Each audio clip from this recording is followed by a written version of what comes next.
السلام علیکم میرے اسلامی بہن بھائیوں، امید ہے کہ آپ لوگ خوش و خرم ہوں گے۔ میں آج آپ کو وسعت رزق کے لیے ایک خاص نسخہ، ایک خاص وظیفہ بتانے لگی ہوں۔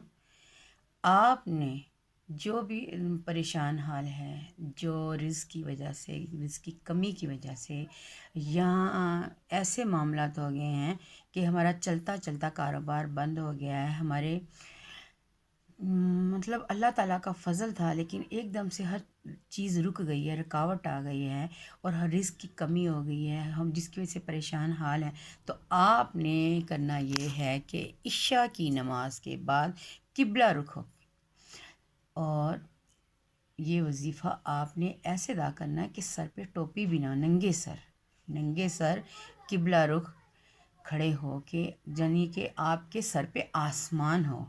آپ نے کیا کرنا ہے، اول و آخر دروشی پڑھنا ہے۔ اول و آخر اگر آپ کو نماز والا آتا ہے دروشی، آپ وہ پڑھ لیں، وہ نہیں آتا تو آپ چھوٹا درود پڑھ سکتے ہیں۔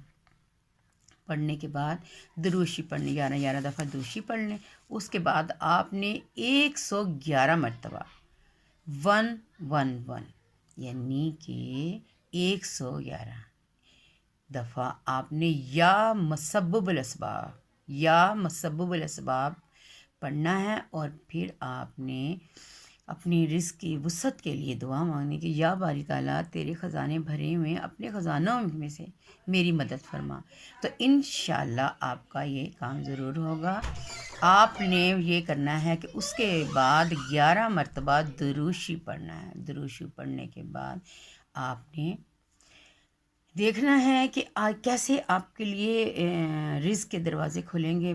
اللہ تعالیٰ اپنے غیبی خزانوں سے آپ کی مدد فرمائے گا۔ مجھے بھی آپ لوگوں نے اپنی دعاؤں میں یاد رکھنا ہے، میں آپ کے لیے دعا کروں گی۔ اللہ تعالیٰ آپ کا حامی و ناصر ہو۔